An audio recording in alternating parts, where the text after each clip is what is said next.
बहुत अच्छा हो रहा है कि अरावली की पहाड़ियों को काटा जा रहा है। विश्व की सबसे पुरानी पर्वत श्रृंखला होने का घमंड थाने से इतने करोड़ों करोड़ों सालों में इसने हमारे लिए किया ही किया है। कुछ नहीं, बस रेगिस्तान की मिट्टी को उड़कर दिल्ली और बाकी राज्यों में आने से ही तो रोका है। अच्छा है हटने दो पहाड़ियों को, ताकि हर घर में मिट्टी और हर फेफड़े में धूल हो। और जो ये हरा भरा जंगल है, इसका क्या फायदा? बस दिल्ली वालों को थोड़ी सी ऑक्सीजन देता था और टेम्परेचर को 2-3 डिग्री कम रखता था। और हम थोड़ी ना ऑक्सीजन पे जिंदा है, हम तो पॉल्यूशन पे जिंदा रहने वाले लोग हैं। और आप बोल रहे हो ग्राउंड वाटर खत्म हो जाएगा। अरे अच्छा है ना, जब पानी खत्म होगा तभी तो हमें डिजिटल इंडिया में महंगा बोतल वाला पानी पीने की आदत पड़ेगी। और रही बात पहाड़ियों में घूमने वाले जानवरों की, तो उन बेचारों को कब तक पहाड़ियों में कैद रखोगे? आने दो हमारी सड़कों पर। जब हमारा घर मिट्टी में मिल रहा है तो फिर इनकी इतनी फिक्र क्यों? अरावली को बचाना सिर्फ पर्यावरण की बात नहीं है, हमारे सांसों की बचत है। अगर हम आज नहीं बोले तो कल सिर्फ धूल और गर्मी बचेगी।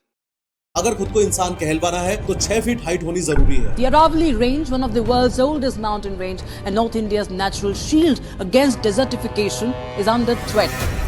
लग रही है ना ये सुनने में, पर अगर मैं आपसे कहूं कि इंडिया की ओल्डेस्ट माउंटेन रेंज, हिमालय से भी पुरानी माउंटेन रेंज यानी कि अरावली माउंटेन रेंज का कितना हिस्सा अरावली माना जाएगा और कितना हिस्सा माइनिंग माफियाज और लैंड माफियाज को सौंप दिया जाएगा, इसके लिए भी ऐसी बेतुकी सी डेफिनेशन दी गई है, तो आपको एक बार में विश्वास हो जाएगा क्या? भाई मुझे तो एक बार में विश्वास नहीं हुआ था कि कोर्ट ने इस प्रकार की डेफिनेशन एक्सेप्ट कर भी ली होगी। पर क्या है ये अरावली रेंज? और अगर माइनिंग माफियाओं और लैंड माफियाओं को सौंप भी देंगे तो क्या हो जाएगा? अरे भाई अगर बिल्डिंग्स बनानी है, डेवलपमेंट करना है, तो रेत मिट्टी बजरी कंकड़ पत्थर प्लस लेड कॉपर जिंक वगैरह मकराना मार्बल्स वगैरह कहीं से तो लेना पड़ेगा ना। तो अरावली से ले लो, क्या फर्क पड़ता है? सिर्फ बड़ी बात नहीं, ये बहुत बड़ी बात है कि माइनिंग माफियाओं और लैंड माफियाओं का अगला शिकार अब अरावली रेंज बन गई है। देखो, अरावली रेंज एक एंशिएंट माउंटेन रेंज है जो इंडिया के नॉर्थ वेस्टर्न हिस्से में है। ये दुनिया की सबसे पुरानी पहाड़ियों में से एक है। इंडिया की ओल्डेस्ट माउंटेन रेंज है ये। और हिमालयस माउंटेन रेंज तो एज वाइज अभी बच्चे पहाड़ है इसके सामने। ये करोड़ों साल पहले बहुत ऊंचे थे, लेकिन वक्त के साथ बारिश और हवा ने इन्हें घिस घिस कर छोटा कर दिया है। ये रेंज मेनली इंडिया के 4 स्टेट से होकर गुजरती है। सबसे पहले गुजरात से शुरू होकर फिर राजस्थान में एंटर होके, फिर हरियाणा में एंटर होके और फिर दिल्ली में रायसीना हिल्स पर खत्म होती है। दिल्ली में राष्ट्रपति भवन और जेएनयू यूनिवर्सिटी अरावली रेंज के एक्सटेंडेड हिस्सों पर ही बने हुए हैं। जयपुर के जयगढ़, आमेर, नाहरगढ़ फोर्ट और इंडिया का लार्जेस्ट फोर्ट यानी कि चित्तौड़गढ़ फोर्ट, ये सब भी अरावली हिल्स के हिस्सों पर ही बने हुए हैं। अगर आप कभी माउंट आबू घूमने गए हो तो गुरु शिखर नाम की हाईएस्ट जगह पर जरूर गए होंगे। ये गुरु शिखर ही अरावली की सबसे ऊंची चोटी है और इसकी हाइट करीबन 1722 मीटर है। गुजरात से दिल्ली तक ये रेंज करीब 692 किलोमीटर लंबी है। अब प्रॉब्लम समझो, प्रॉब्लम क्या है? प्रॉब्लम यह है कि सुप्रीम कोर्ट ने अरावली माउंटेन रेंजेस की एक नई डेफिनेशन एक्सेप्ट की है। इस नई डेफिनेशन के 2 पार्ट्स हैं, एक वर्टिकल पार्ट और एक हॉरिजॉन्टल पार्ट। वर्टिकल पार्ट वाली डेफिनेशन ये कहती है कि अगर कोई पहाड़ी अपने आसपास की जमीन से कम 100 मीटर ऊपर उठती है, यानी कि उसकी हाइट कम से कम 100 मीटर है, तभी उसे अरावली हिल माना जाएगा। मतलब अगर पहाड़ी 99 मीटर या उससे कम है तो सॉरी भाई, वो अरावली काउंट नहीं होगी। और अगर अरावली काउंट नहीं होगी तो फॉरेस्ट कंजर्वेशन एक्ट अप्लाई नहीं होगा। और अगर फॉरेस्ट एक्ट अप्लाई नहीं होगा तो प्रोटेक्शन खत्म हो जाएगी और बिल्डर्स और माइनिंग माफियाओं के लिए इन पहाड़ियों को काट के यूज करने का रास्ता खुल जाएगा। सिमिलरली हॉरिजॉन्टल पार्ट वाली डेफिनेशन ये कहती है कि अगर 2 या ज्यादा अरावली हिल्स एक दूसरे से 500 मीटर के अंदर अंदर हैं, तभी उन्हें साथ में अरावली रेंज माना जाएगा।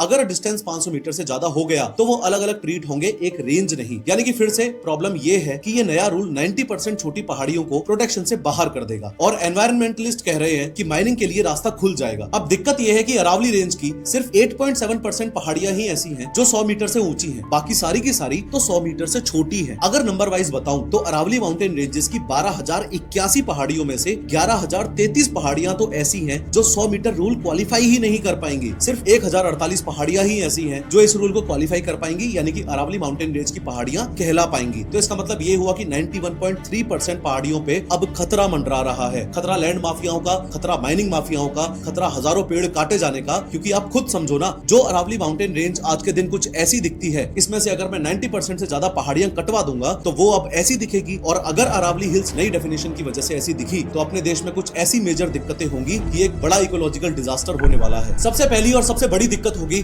थार डेजर्टिफिकेशन की। देखो, थार डेजर्ट, जिसे द ग्रेट इंडियन डेजर्ट कहते हैं, वो सिर्फ रेत का ढेर नहीं है। ये एक सूखा इलाका है जो राजस्थान के वेस्टर्न साइड जैसलमेर, बाड़मेर, बीकानेर से लेकर पाकिस्तान तक फैला हुआ है। मैप में देखो, लेफ्ट साइड पाकिस्तान है, बीच में थार है और राइट साइड में अरावली की दीवार है, जिसके पीछे दिल्ली, हरियाणा, उत्तर प्रदेश छुपके बैठे हुए हैं। अब समझने वाली बात यह है कि डेजर्ट एक जमीन नहीं है, एक हालात है, यानी एक कंडीशन है और ये अपनी जगह पे नहीं रहता, आगे बढ़ता है। थार में तेज वेस्टर्ली विंड्स चलते हैं जो लाखों टन बारीक रेत उड़ाती हैं। इन पार्टिकल्स के पैर नहीं होते, ये हवा के साथ उड़ते हैं और अगर कोई इन्हें रोके नहीं तो ये उपजाऊ जमीन पर कब्जा कर लेते हैं। जब उपजाऊ जमीन पर रेत की परत जम जाती है तो डेजर्ट बनने लगता है। इसके अलावा डेजर्ट अपने आसपास की हवा को भी सूखा बना देता है। गर्म हवा आसपास की हरी भरी जमीन की नमी चूस लेती है और वो भी सूख जाती है। इस पूरे प्रोसेस को ही डेजर्टिफिकेशन कहते कहते हैं। और अगर अरावली रेंज की 90% पहाड़ियां काट दी तो तुम दिल्ली और उसके आसपास के इलाकों को डेजर्टिफिकेशन से नहीं बचा पाओगे। मतलब डेजर्ट कैंसर की तरह स्प्रेड होता है। अगर अरावली रेंज की 90% पहाड़ियां काट दी गई तो थार की रेत को रोकने वाला कोई नहीं होगा। वो सीधे गुरुग्राम, फरीदाबाद, दिल्ली, ईस्टर्न राजस्थान और उत्तर प्रदेश पर बरसेगी। तुम्हारे पार्क, खेत और गार्डन्स की मिट्टी पर रेत बिछना शुरू हो जाएगी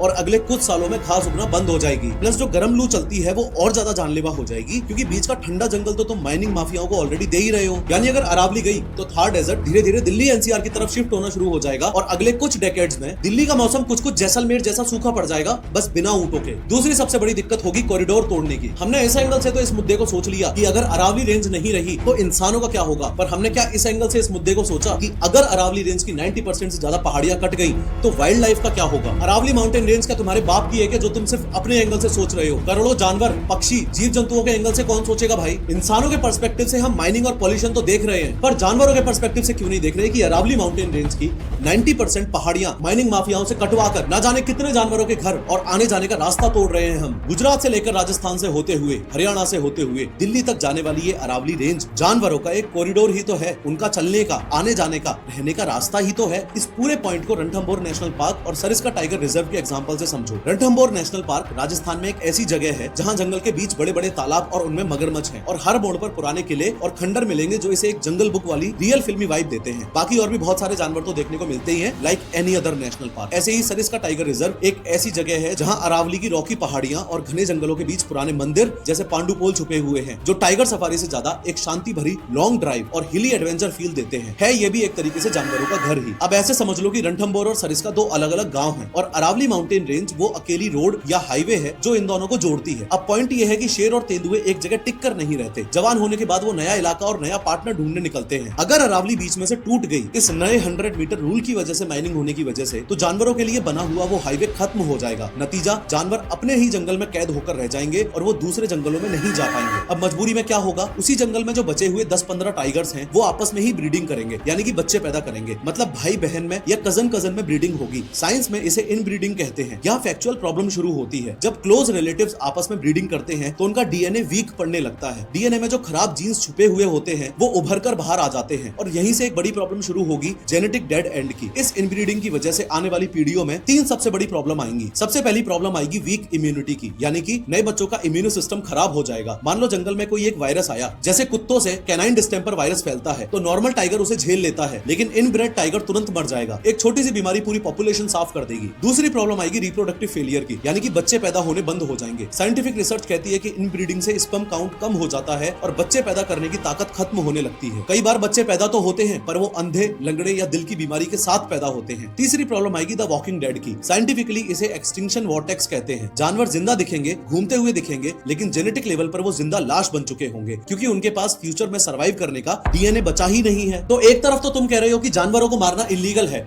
उन्हें भी जीने का हक है, और दूसरी तरफ उनका घर और उनके आने जाने का रास्ता तुम माइनिंग माफियाओं को सौंप रहे हो। अगर अरावली रेंज 90% काट दी तो तीसरी सबसे बड़ी दिक्कत होगी वाटर मैनेजमेंट की। देखो, इतना तो मैं मान के चल रहा हूं कि अगर तुमने ये वीडियो यहां तक देख ली है तो तुम लोगों को इतनी बेसिक बात तो समझ आ गई है कि ये नया 100 मीटर हाइट रूल असल में एक लाइसेंस है बर्बादी का। क्योंकि भले ही सुप्रीम कोर्ट ने फिलहाल अपने फैसले में ये भी बोला हो कि नए माइनिंग लाइसेंसेस ग्रांट नहीं किए जाएंगे जब तक एक प्लान अच्छे से तैयार नहीं हो जाता, लेकिन ओवरऑल लॉजिक ये लगाया गया है कि अगर कोई पहाड़ 100 मीटर से छोटा है तो वो अरावली माउंटेन रेंजेस में कैलकुलेट नहीं होगा। अब जैसे ही कोई पहाड़ अपनी हाइट की वजह से अरावली हिल्स से हटा तो सबसे पहले तो उस पे फॉरेस्ट लॉज लगना बंद हो गए और अब वो एक साधारण जमीन का टुकड़ा बनकर रह जाएगा। फिर एंट्री होगी माइनर्स की। वो माइनर्स आएंगे और बची कुची पहाड़ी को